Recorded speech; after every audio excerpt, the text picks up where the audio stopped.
माछा मारेको हेर्न आएको भन माछा मारेको हेर्न आएको भन न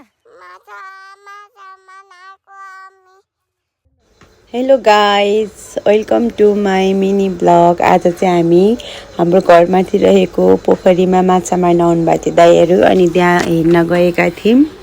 त्यहाँ चाहिँ एकदम ठुलो पोखरीहरू छ। उहाँहरूले चाहिँ भाडामा लिएर माछा मार्नुहुन्छ क्या। उहाँहरू चाहिँ दमक बस्नुहुन्छ अनि उहाँहरूले चाहिँ माछा मारेर निकाल्नु भयो अनि हामीलाई माछा पनि देखाउनु भयो। अनि मलाई चाहिँ एकदम फिस मनपर्छ नि त, हाम्रो फ्यामिलीहरूलाई चाहिँ फिस धेरै मनपर्छ।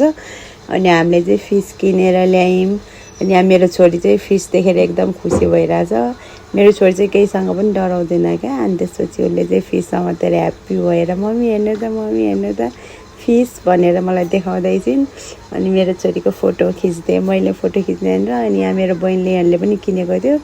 अनि उसले पनि यहाँ हेर्नु त दिदी माछा कत्रो कत्रो रहेछ भन्दैछ। यहाँ दाइहरू चाहिँ माछा मारेर थकाइ लगाएर बस्नु भएको छ।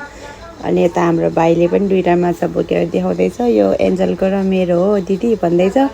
मेरो छोरीले यो फिस चाहिँ म खाने हो मम्मा मेरो लागि हो भन्दैछिन्। अनि बहिनीहरूलाई फोटो खिचिदिनु पऱ्यो अरे। अनि फोटो खिचिदिएँ मैले।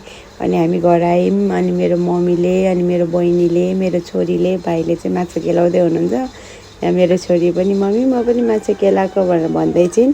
अनि सफा गरिसकेपछि चाहिँ हामीले यसमा पकाउँदैछौँ तार्दैछौँ। अनि यहाँ हामीले पापडहरू पनि अलरेडी तारिसकेको थियौँ त्यही तेलमा। अनि मेरो बहिनीले पकाउँछ तरकारीहरू, खानाहरू चाहिँ एकदम मिठो बनाउँछ। हाम्रो फिस पनि अलरेडी रेडी भइसकेको छ। अनि मौसम पनि आज त्यस्तै छ क्या, एकदम राम्रो छ मौसम पनि। अलिअलि घाम लागेछ। झापामा चाहिँ अहिले धेरै पानी पर्ने हावाहुरी बतास चलिरहन्छ नि त।